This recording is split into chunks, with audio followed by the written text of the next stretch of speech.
자, 시작합시다. 29페이지 세로를 한번 써보겠습니다.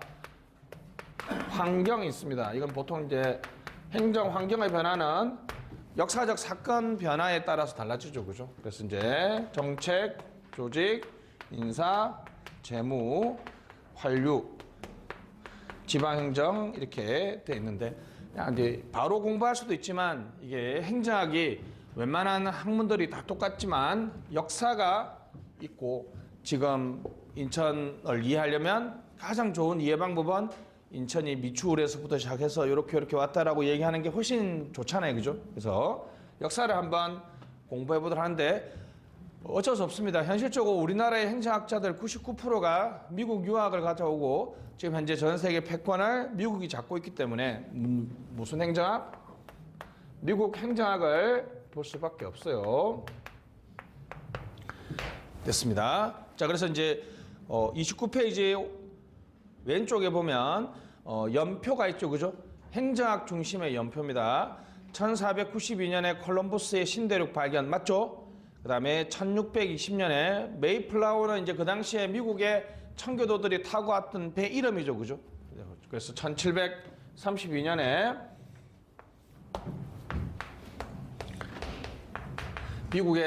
영국의 식민지가 됩니다. 여기서 여러분들이 이 개념을 바로 이해할 수 있습니다. 자, 보세요. 1620년에 미국에 도착했잖아요, 그죠? 자, 1732년에 영국의 식민지가 되기 전까지, 자, 보세요. 여기 요 신대륙에 경찰 있었어요? 경찰 없었잖아. 다시 도착했죠? 허벌판이야. 아무도 없어. 경찰도 없고 국가도 없었죠. 근데도 자, 몇 년 동안? 100년 동안 자기들이 질서를 유지하면서 잘 살았어요. 그러니까 미국 사람들이 뭐가 없어도 괜찮다? 국가가 없어도 괜찮구나라는 미국 사람들의 아주 뿌리 깊은 사고방식이 바로 탄생하는데, 바로 이게 무국가성입니다. 약한 국가성이라고 얘기하는데, 그러니까 지금 미국이 총기 규제가 안 되는 이유가 뭐겠어요? 미국의 수정헌법 1조가 바로 뭡니까? 총기 소유의 자유예요. 여러분 생각해봐. 여러분 이 당시에 여기 도착했다고 생각해봐. 어때? 뭐야? 경찰도 없고 군대도 없어. 그럼 내 목숨은 누가 지켜야 돼? 내가 지켜야 되잖아요. 총 없으면 안 되겠죠? 근데 갑자기 이제 총기 규제한다 그러면 당연히 싫어하겠죠. 미국은 국민의 자유와 권리에 대해서 엄청나게 높은 수준의 요구를 하고 있습니다. 다시, 무국가성은 미국의 역사적 배경 하에서 자연스럽게 탄생했어요. 두 번째는 1732년에 영국의 식민지가 됐는데, 미국 사람들이 엄청나게 싫어했겠죠. 다시, 청교도들이 영국의 종교 박해를 피해서 갔잖아요, 그죠? 프로테스탄트 뭐 이렇게 합니다, 그죠? 프로테스트란 영어가 무슨 뜻이에요? 항의하다라는 뜻이잖아요, 그죠? 왜 청교도들 개신교를 프로테스탄이라 그래요? 구교에 뭐 한다? 항의한다. 너 면제부 파는 거 내 항의해. 맨날 애들은 손 들고 항의하는 애들 뭐? 프로테스탄트. 신교도, 청교도, 그 중에 여러 파가 있는데, 그 중에 가장 청빈과 검소함을 강조하는 청교도 애들이 영국 왕에 대해서 엄청나게 비판을 하니까 종교 박해를 해서 여기서 떠나와서 살았습니다. 그러니까 미국 자체가 무슨 분위기예요? 영국을 싫어하는 분위기야. 그리고 자기들이 100년 동안 일구고 경작하고 살았는데 갑자기 식민지 돼서 세금 내라 그러면 나 같아도 빡치겠어. 안 그렇겠습니까, 여러분? 그러니까 당연히 뭐 하겠어요? 영국을 벗어나기 위한 노력이 있었고, 밑에 연표 보시면 1769년 제임스 와트의 정기기간, 이건 이제 미국의 연표는 아닌데 정기기간은 무슨 혁명? 산업혁명이죠. 여러분들 현식 맞지? 석 내가 알아서. 옆에 남학생 이름 뭐예요? 제주 석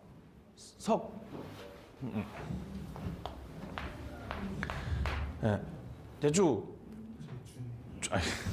죄송합니다. 준 1차 산업혁명은 뭐야? 구체적인 상징적인 여러분 다 아시죠? 이 학생은 혹시 알아요? 1차 산업혁명? 1차.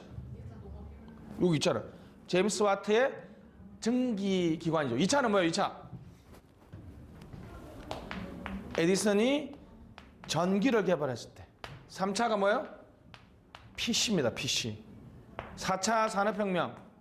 2016년에 연표 오른쪽에 맨 밑에 2016년에 보면 나와 있죠. 그죠? 바로 WF.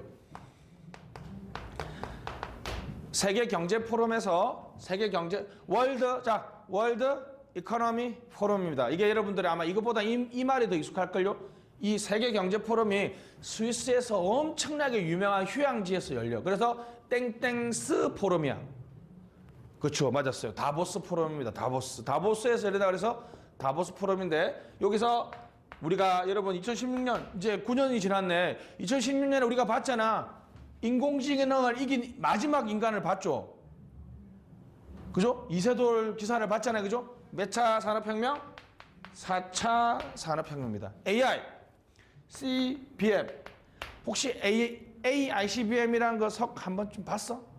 기사에서 제조는 앞에 학생은 4차 산업혁명을 선도하는 기술이고 이거 지금 다 시험에 나오고 있잖아요. 지금 이거는 아시겠죠?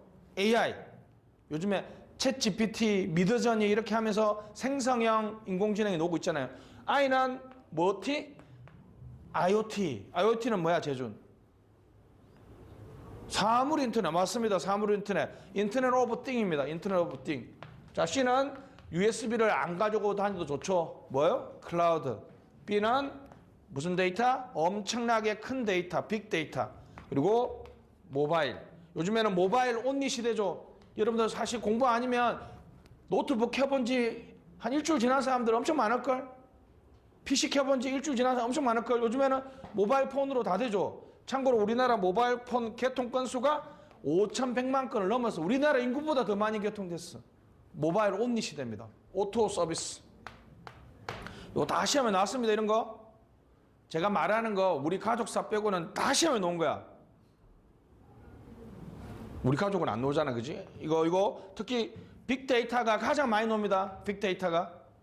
좀 이따 설명할 거예요. 자, 몇 차 산업혁명? 1차 산업혁명. 2차는 뭐라고요? 전기. 3차는 PC. 요 두 개는 안 나오고. 몇 차 산업혁명? 4차 산업혁명. 요즘에는 이제 지능정보사회라 그럽니다.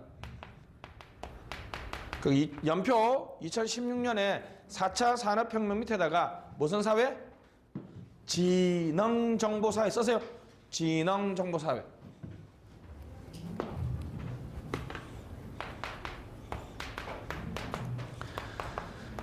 그래서 이제 아까 말했던 것 중에 대표적인 게 그거죠. 국가정보화 기본법이 없어지고 무슨 정보화 기본법? 지능정보화 기본법. 다시 말하고요. 지능정보화 기본법이 2020년 12월부터 시행되고 있어요. 무려 4년이나 지났는데 여러분 처음 들어보는 사람 많다 그러면 우리나라 사람 아닐 수도 있어. 행정학 공부하면 좋은 게 뭡니까? 세상의 흐름과 발맞춰 갈 수 있다는 거지. 얇고 넓은 지식을 많이 할 수 있습니다. 요 하나만 설명드리겠습니다. 그러면 우리가 지식정보사회는 몇 차 산업혁명? 3차 산업혁명인데 이 지능정보화하고 4차 산업혁명의 가장 큰 차이는 바로 이겁니다. 지능이야, 지능. 직관적으로 한번 설명해 볼게요. 여러분들 아버님, 어머님 차를 타면 내비게이션에서 부평에서 홍대로 입력을 한단 말이지. 그럼 인간이 입력을 하면 과거의 내비게이션은 어떻게 해요? 그냥 차가 막히든 안 막히든 인간이 입력한 대로 계속 가잖아. 자, 여기 갑니다. 요거 중요합니다. 근데 요즘에 어느 날 여러분들 부모님 차를 타니까 갑자기 내비게이션이 뭐라 그래요? 교통 상황이 바뀌어서 새로운 길을 안내하겠습니다 그러잖아요. 핵심 단어. 4차 산업혁명 핵심 단어. 인간 개입이 있다 없다? 인간 개입이 없는. 다시 말하고 기계가 스스로 알아서 생각하고 판단해 준다는 거죠. 챗 GPT 한번 써봤어? 얼마나 좋아. 챗 GPT 한번 보고서 요약 좀 해서 저 요즘에 너무 좋은 것 같아. 제가 어제 이제 뭐 조금 먼 지인이 아버님이 돌아가셨다는 얘기를 좀 한 일주일 뒤에 들었어요. 찾아갈 이런 거 있잖아. 조문할 정도는 아닌데 한마디 해줘야 될 그런 사이. 알지? 그래서 그런 분한테 부조 문자를 보내기가 되게 애매하더라고. 그래서 내가 챗 GPT한테 어떻게 해요? 너무 친하지도 않고 안 친한 사람의 가족의 부고 문자를 만들어줘라고 했더니 3개를 딱 하는데 너무 마음에 들더라고. 그러니까 연애 잘 못하시는 분들은 뭘 활용해라? GPT를 활용하면 완전 짱. 진짜 여러분 상상을 초월합니다. 기계가 스스로 요 두 단어만 기억하면 돼요. 다시. 그러니까 지능이잖아. 지능. 다시 뭐라고? 이제 PC가 뭘 가진다고? 지능을 가진다고. 지가 알아서 판단하고 결정하고 행동하죠. 뭔 개입이 없다? 인간 개입이 없다. 무슨 사회? 지능정보사회. 무슨 사회? 지능정보사회입니다. 지능정보사회였습니다. 예.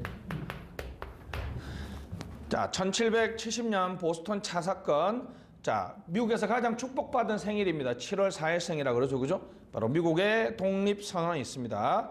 독립전쟁이 있었고 미국이 건국되게 되겠습니다. 인류 역사의 아이러니죠. 그죠? 1776년에 우리 미국이라는 우리 1차 사회를 배경으로 하지 않는 국가가 탄생했는데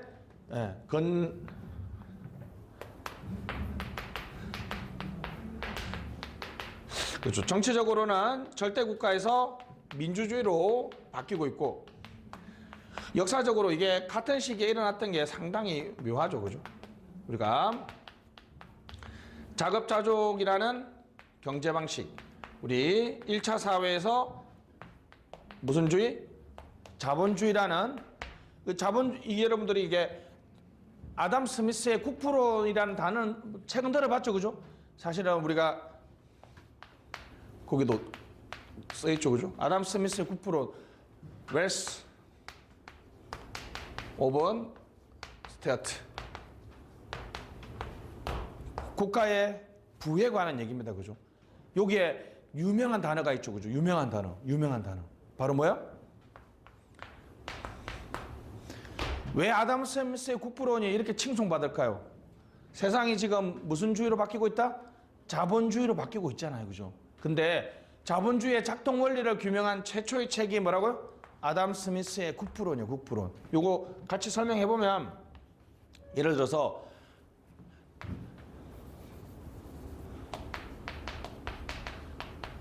백정을 해봅시다.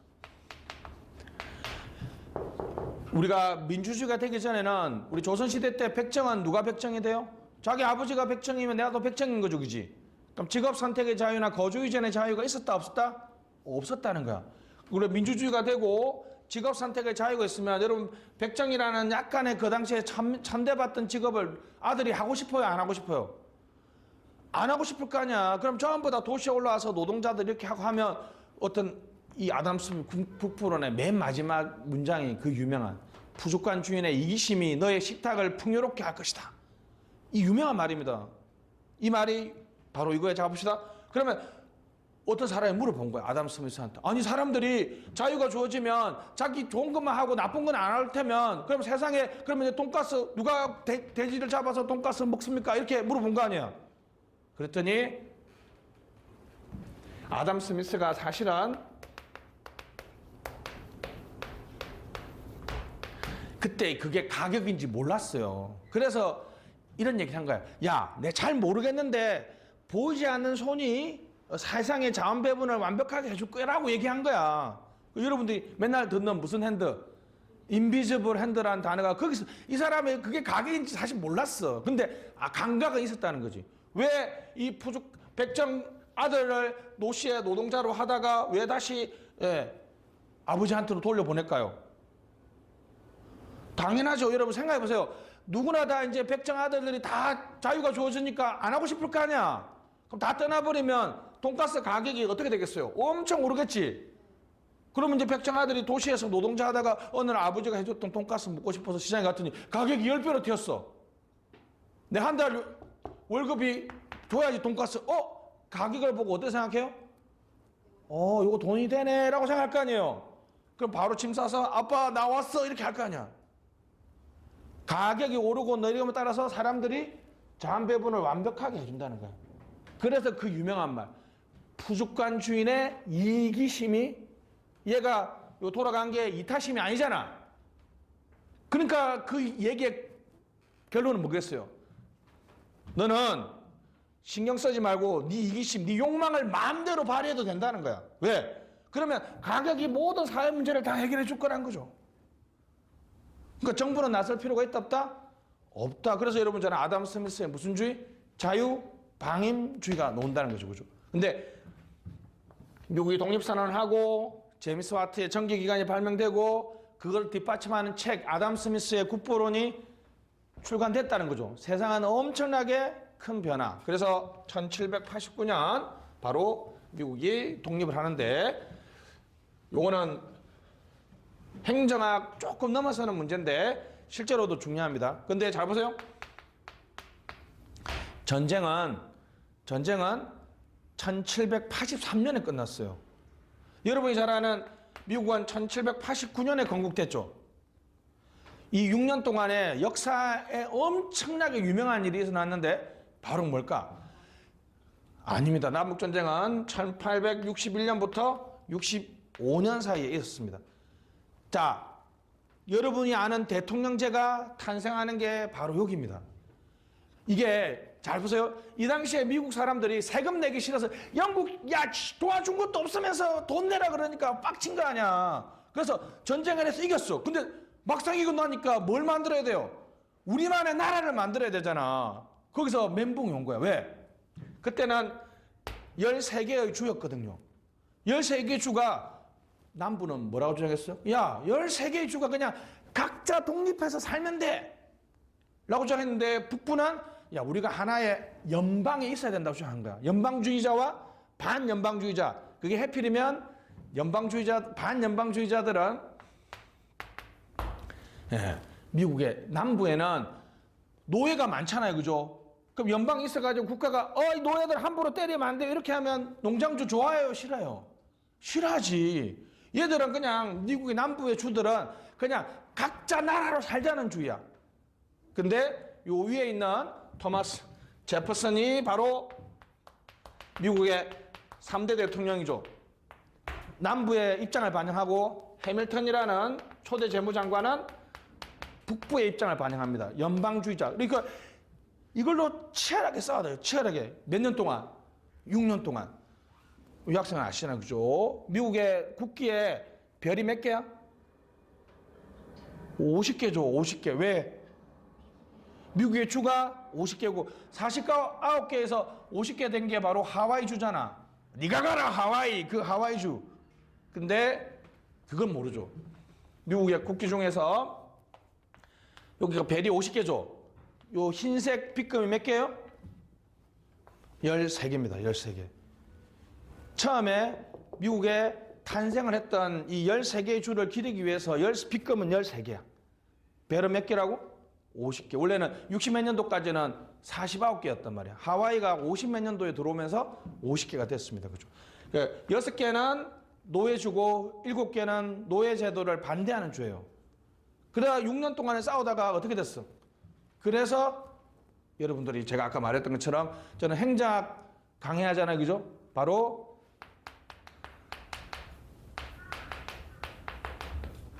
대통령제가 인류 역사에 처음으로 등장합니다. 대통령.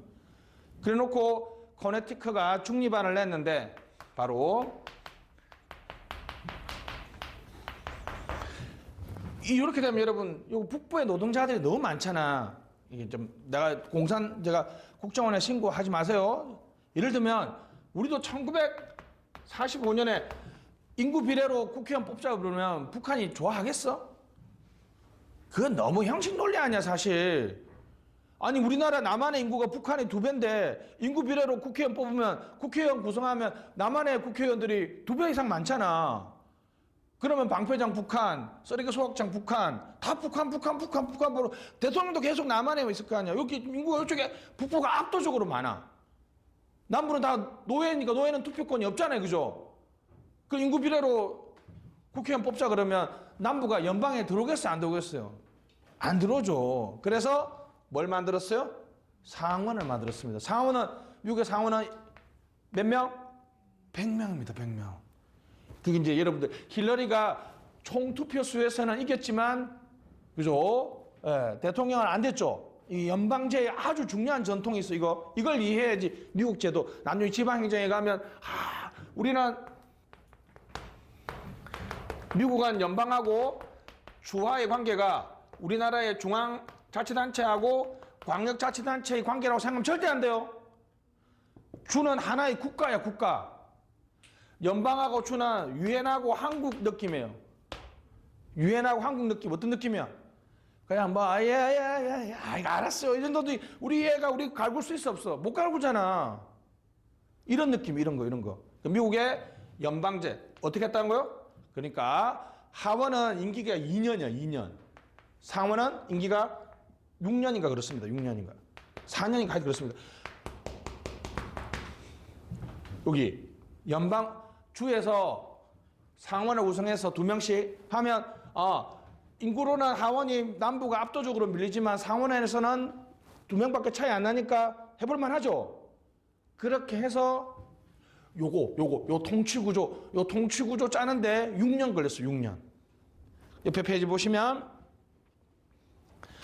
자, 공부하신 분들은 좀 알겠죠. 그 얘기하고 있습니다. 자, $2 화폐에 넣어놓은 이 사람이 토마스 제퍼슨입니다. 토마스 제퍼슨. 자, 무국가성 밑줄 짝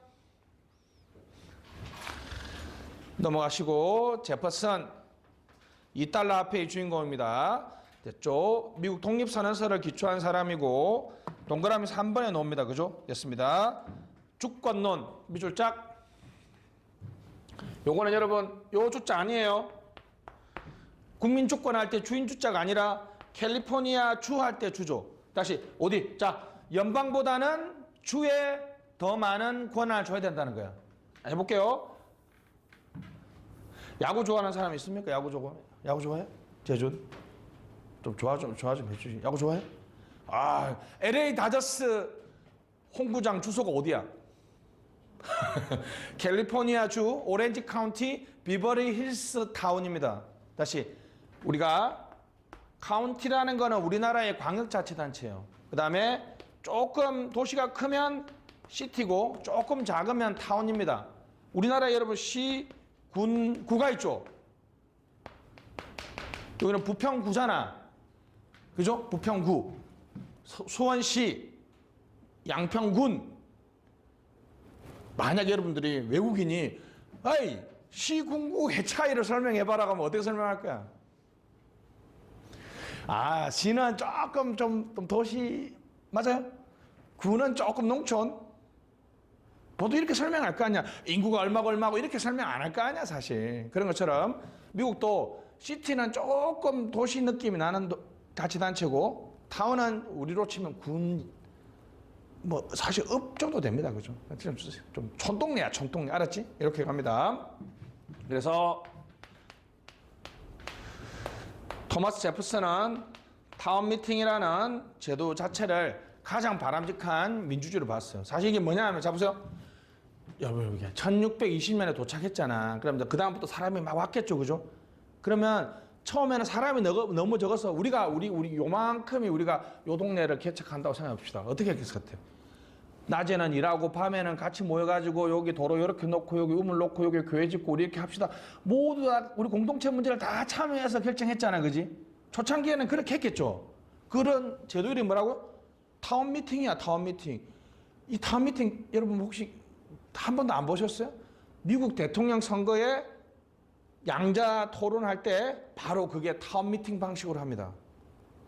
미국 국민들이 목가적이고 낭만적으로 꿈꾸는 가장 완벽한 형태의 민주주의야. 그래서 요즘에 지방행정에서 주민들의 뭐 참여 예산이라든지 주민들 참여 제도에 거의 대부분 무슨 제도라고 패러디를 해요? 타운 미팅이라고 패러디를 하는데 바로 미국 민주주의의 그 전통이 살아있는 거죠. 그게 가장 완벽한 민주주의 아니에요, 사실? 공동체 문제를 스스로 결정하는 완벽한 형태죠. 토마스 제퍼슨은 이걸 주장했는데 사실은 남부의 이익을 많이 반영했죠. 남부는 무슨 정부면 좋아요?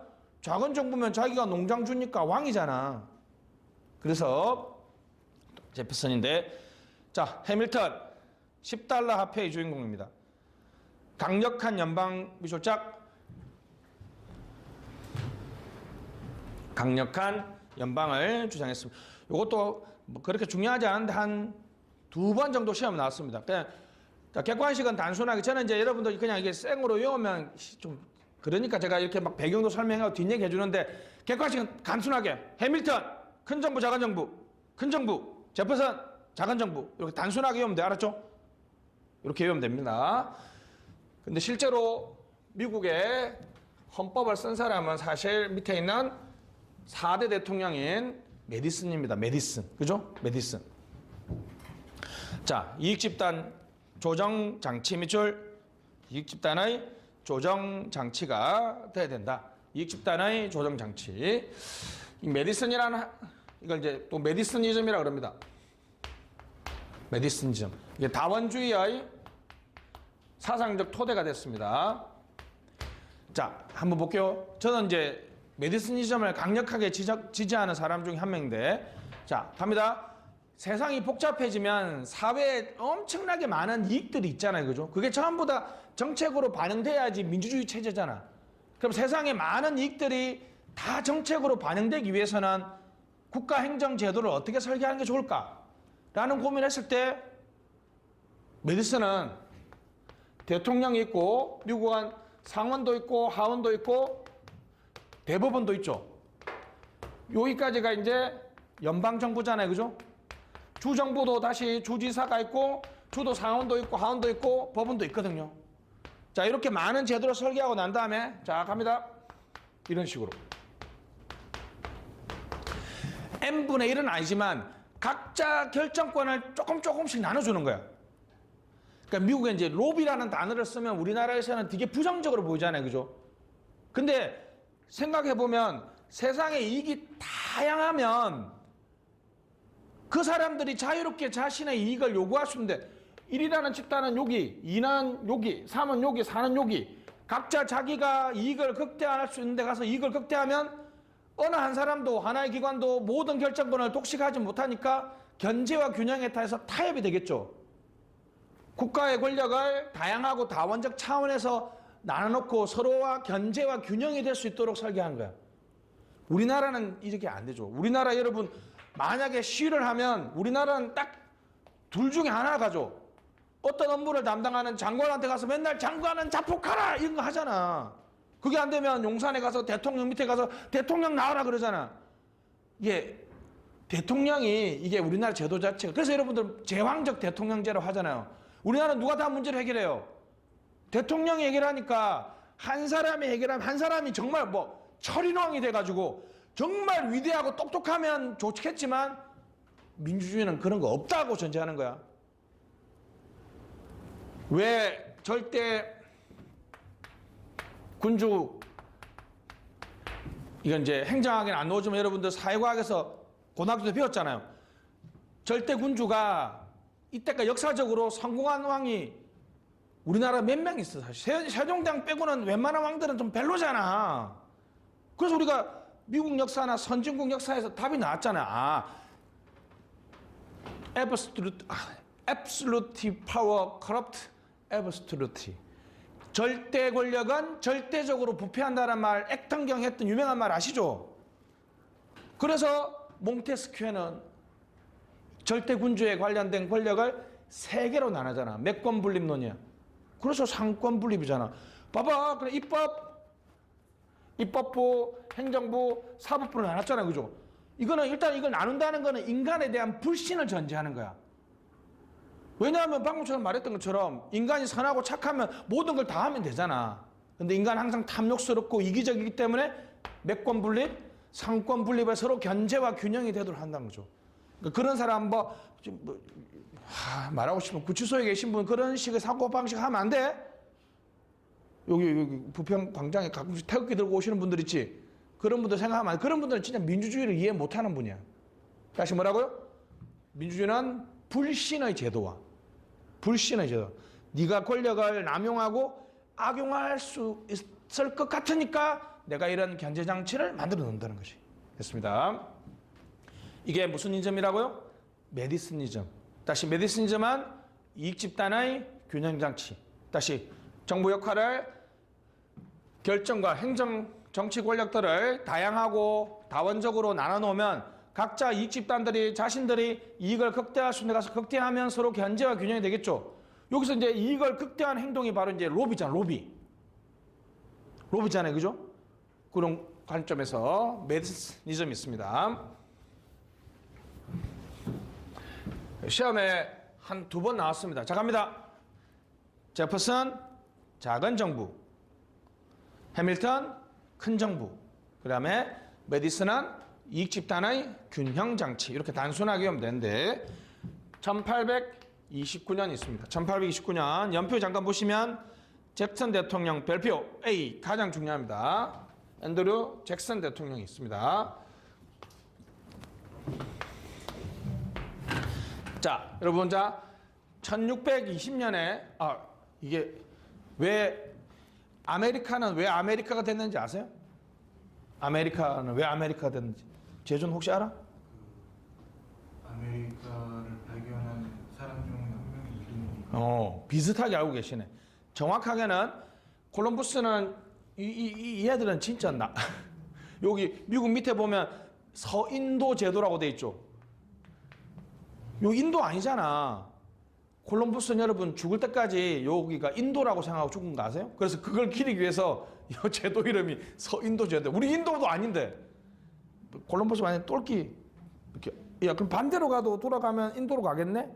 바스코 다가마가 인도에 먼저 도착했잖아. 그러니까 스페인하고 포르투갈이 경쟁을 했는데 그럼 이제 바스코 다 포르투갈이 남아프리카를 장악하고 있으니까 나 반대로 가야지 이래 가다가 요 서인도 제도를 발견했죠. 그죠? 맞습니다. 비슷합니다. 그 다음에 여기 지금 우리가 아메리카를 가장 본격적으로 탐험한 사람이 아메리고라는 탐험가입니다. 그 사람이 돌아와가지고 뭘 썼어요? 야, 내가 가본데 뭐 물론 자기 가본데 좋게 썼겠어, 나쁘게 썼겠어. 좋게 썼겠지. 야, 엘도라는데 알아? 그게 막 금이 넘쳐 막 이렇게 하면서 막 그래서 이제 그걸 보고 아메리고가 탐험한 동네라고 해서 뭐라 그랬어요? 아메리카가 됐습니다. 아메리카, 그죠? 근데 1620년쯤에는 상관없었겠지만 1800년대로 오면 여기 동부에는 웬만큼 다 자리가 찼겠죠. 그래서 이제 그 유명한 무슨 개척의 시대? 서부 개척의 시대가 됩니다. 이제 미국 역사에서 이제 에팔라치아 산맥이 있고 딱 넘어가면 광활한 평지가 나타나죠. 그러면 쭉 가다 보면 엄청나게 큰 강이 하나 나타나죠. 미시시피 강이 나타나잖아요. 그죠? 요렇게 쭉 갑니다. 그죠? 이게 여담인데 여러분 이게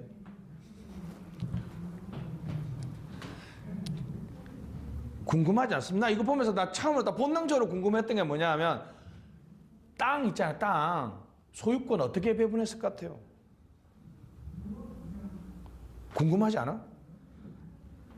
이걸 여러분 이게 좀 이건 가십적인 얘기인데 남북 통일이 되면 북한 땅 있잖아. 그 소유권 배분 어떻게 해야 될 것 같아요? 참고로 여러분 우리나라에서는 전쟁 6.25 이후에 월남한 분들이 북한에 땅 문서를 가지고 내려와서 그게 지금 우리나라에서 거래되고 있습니다. 근데 이제 내가 그 땅 문서 뭐 예를 들면 뭐 저는 이제 통일되면 원산의 명사 심리를 한번 가보고 싶거든. 그럼 내가 그 땅 문서를 샀어. 그러니까 통일이 됐어. 가서 봐봐요. 내 땅 봐봐. 1953년 내 땅 이렇게 하면 거기에 50년 이상 사는 사람들이 수긍하겠어? 동독 서독 통일되고 나서 땅 배분에서 엄청나게 문제가 됐죠, 사실. 그건 이제 별의 문제고 방금 이 학생이 얘기했던 것처럼 링컨법이 엄청나게 큰 기여를 했습니다. 이때는 말이 서부 개척이지 가면 그냥 도적대들한테 총 맞아 죽을 확률이 58,000%야. 이쪽으로 서부로 안 가잖아. 링컨 대통령이 무슨 법을 만들었어요? 야, 너가 서부에 가서 요 근처에 있잖아. 2년 살면 반경 2km 땅 넣고 이렇게 해줬다는 거야. 몇 킬로? 2km 반경. 우리는 400평만 돼도 행복할 텐데 반경 몇 킬로? 2km 땅 그냥 2년 이상 살면 네 땅 이렇게 해준 거야. 그 얘기가 여러분 유럽에 흘러가 보세요. 유럽의 소작농들 여기서 뒤지나 그냥 내가 한번 모험해서 여기 가서 반경 2km야. 반경 2km 내 땅이라고. 그래서 대량 이민이 들어옵니다. 그냥 이게 이제 그 영화 파 앤 어웨이라는 영화가 있습니다. 혹시 보신 분 있어요? 요거는 내가 여러분 한번 보라고 강추하는데 1992년 영화인데 일단은 여자분들한테 매력적이야. 남자 주인공이 여기 보조개가 막 팍 파인 20대의 톰 크루즈입니다. 톰 크루즈. 여주인공이 누군지 아세요? 톰 크루즈 첫 번째 부인 니콜 키드만입니다. 니콜 키드만. 이 내용이 뭐냐면 요거 얘기예요. 내용이 영국인가 아일랜드에서 여기 이제 톰 크루즈는 이제 아시고 톰 크루즈는 이제 머슴이고 니콜 키드만은 아시야. 그 다음부터는 이제 대충 어떻게 금지된 사랑 야반 도주 어디로 미국으로 이렇게 하는데 쭉 하다가 막 엮이는데 저기 보면 엄청 재밌습니다. 저는 여기서 어떤 장면을 봤냐면 이게 여기 이제 톰 크루즈가 재산권 배분에 관한 얘기예요. 톰 크루즈가 땅을 가지고 싶은 거야. 소작농이니까. 마지막 장면이 뭐냐면 1800 몇 년 뭐 무슨 주 이렇게 해가지고 여러분들이 혹시 한번 봤던 바로 그렇게 재산을 배분합니다. 어떻게 해요? 출발선상에서 모두 다 마차나 말을 다 세워. 그래 이미 이제 여기 이렇게 뭐 우리로 치면 한 뭐 5,000평 땅들 있잖아. 깃발을 다 꽂았나? 어떻게 해요? 출발해가지고 쭉 달려가서 깃에 딱 꽂으면 그 내 땅 되는 거야. 실화입니다, 실화. 미국의 초기 재산권 배분을 이렇게 했어요. 그 나중에 혹시 영화 진짜 재밌습니다. 진짜 재밌어요. 그래서 이거 보고 있는데 내가 전 여자친구 현 와이프 우리 와이프한테 초기 재산권 배분을 저렇게 해야 된다고 영화 보는데 설명을 했더니 와이프가 이거 좀 닥치라고 그러더라고요. 그래서 욕만 먹었던 기억이 나는데 요거 리뷰로 짧게 나와 있거든요. 그거 맨 뒷장면에 보면 진짜 역사적 팩트야. 몇 년도에 무슨 주 초기 재산권 배분을 그렇게 했다니까. 미국이 이렇게 하는데 인디언들한테 엄청나게 공격을 많이 받을 때 앤드류 잭슨 대통령이 바로 옆 밑에 사진 보면 $20 화폐의 주인공입니다. 그죠? 우리 잭슨 대통령 어떻게 생겼습니까? 아주 터프하고 와일드하게 생겼죠. 이분이 인디언들을 다 죽여버리면서 서부 계층민들한테 강력한 지지를 받아요. 그래서 딱 대통령이 돼서 갑니다. 워싱턴에 딱 갔더니 동부의 귀족들이 모든 정책을 다 맡고 있는 거야. 그때 당시에 여러분 대통령 사실 우리나라 대통령도 똑같은 것처럼 나중에 보면 케네디 대통령이 했던 유명한 말이 있죠.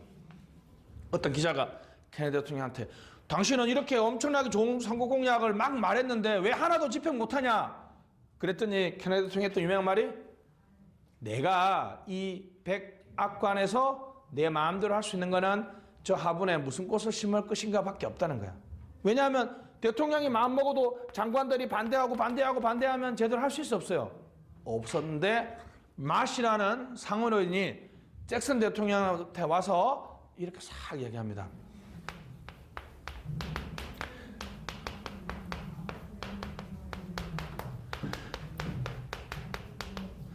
자, 이 선거라는 것은 마치 뭐다?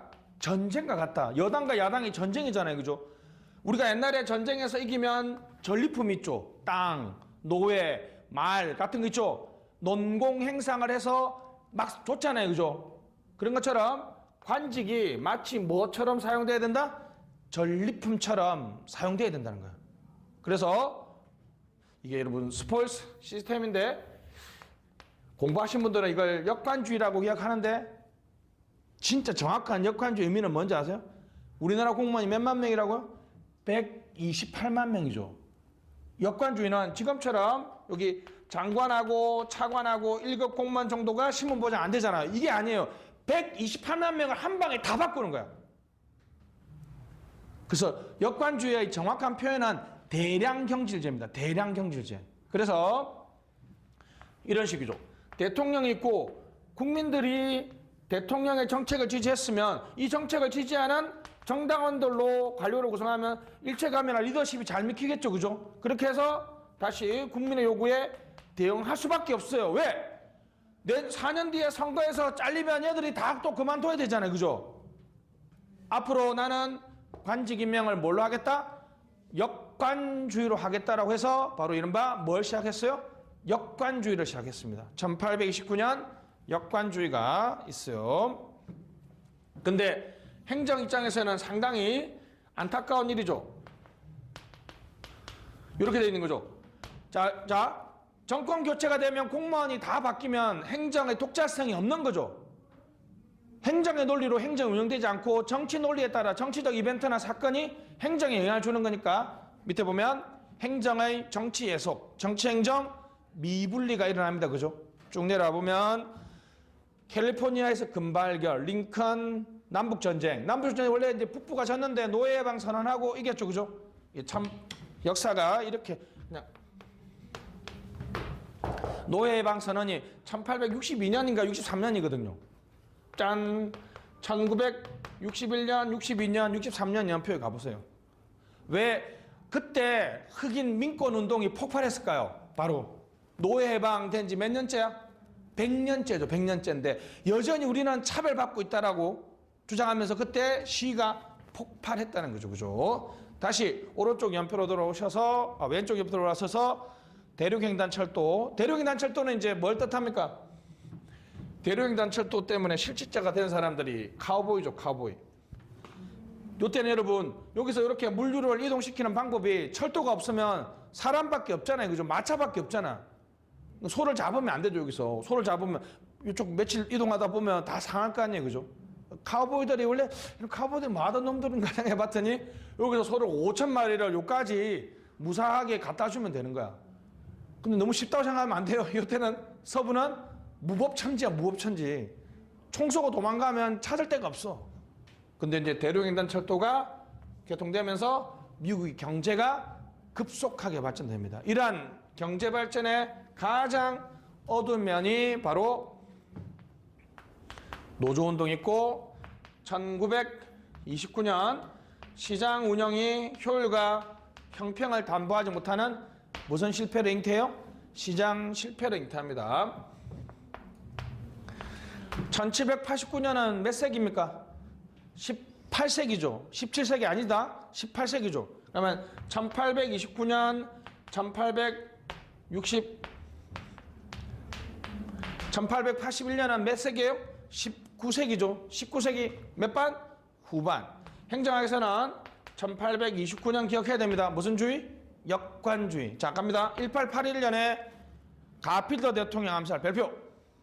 이분은 특별하게 중요하진 않아요. 그죠? 근데 암살당해서 그래서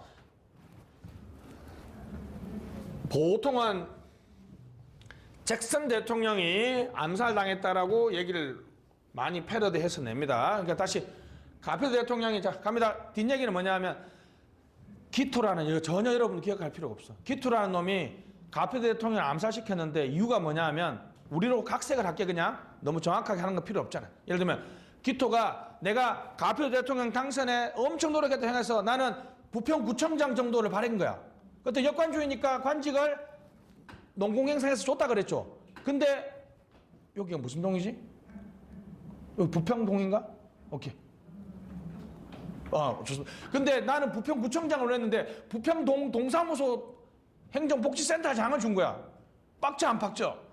빡쳐가지고 가서 총으로 쏴서 죽여버렸어. 그러니까 국민들이 와, 이 역관주의를 너무 하다 보니까 대통령이 암살당한다는 그런 생각을 하게 된 거지.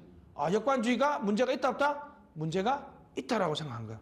그래서 1883년에 여러분들 이제 펜들턴법으로 기억을 많이 하는데 이 대문자로 이렇게 쓰면 이게 법률인 거 아시죠? 근데 이게 혹시 이 학생은 인사행정이나 공무원을 영어로 뭐라 그래?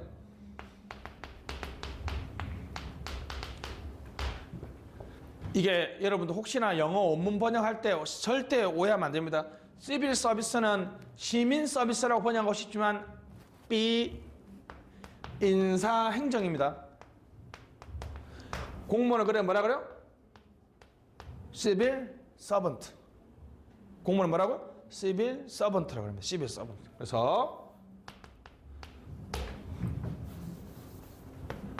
이렇게 이게 이제 미국은 저도 이제 요즘에는 이거 좋아하는데 처음에 싫어했는데 예를 들면 자 갑니다. 앞에 앉아 재준 김영란법의 공식 명칭은 뭐야? 준 맞지? 오늘만 쭌하면 안 돼?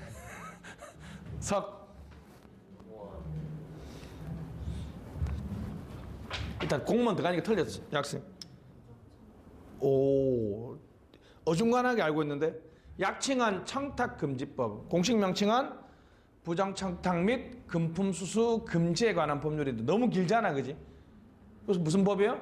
김영란법. 외우기 쉽지? 이런 식으로. LH법 뭡니까? LH법. LH 직원들이 개발정보 입력해가지고 땅 샀잖아. 그래서 이놈들 에이코 한 대 맞아라 하면서 무슨 법? LH법을 하지만 이해하기는 쉽지. 바로 뭐예요? 이해충돌 방지법입니다. 이해충돌 방지법. 그러니까 보통은 어떤 사건이나 계기가 되는 법률이라고 보죠. 그럼 펜들턴법은 누가 제안했다?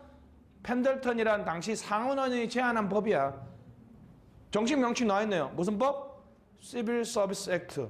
여러분들이 공무원법. 근데 여러분 미국은 연방제잖아요. 그죠? 이게 정식 명칭이 FCSA입니다. Federal Civil Service Act. 우리 여러분 국가공무원법의 정식 명칭은 National Civil Service Act. 국가공무원법의 정식 명칭이에요.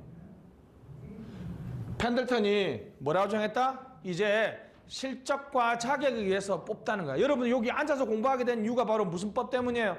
펜들턴법 때문이잖아. 다시 뭐라고요?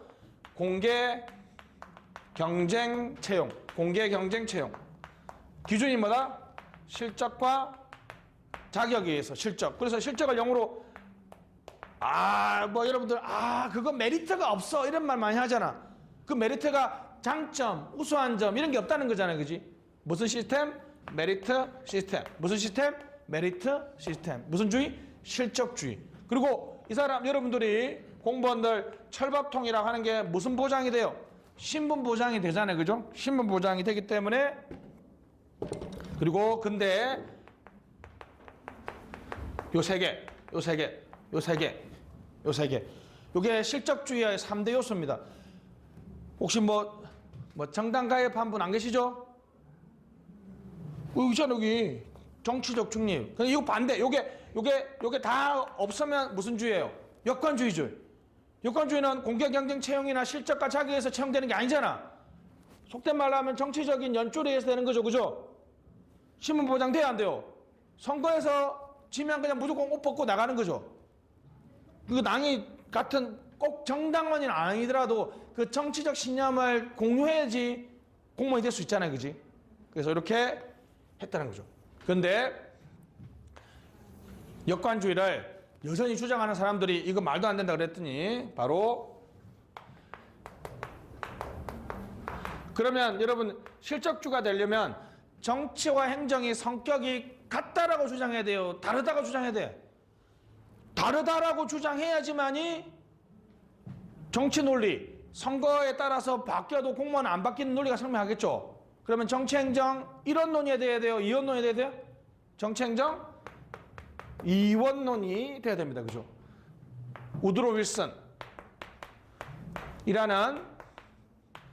당시 프린스턴 대학에서 공부하고 있던 학자가 정치행정 이원론이라는 더 스타디 오브 스타디가 연구죠.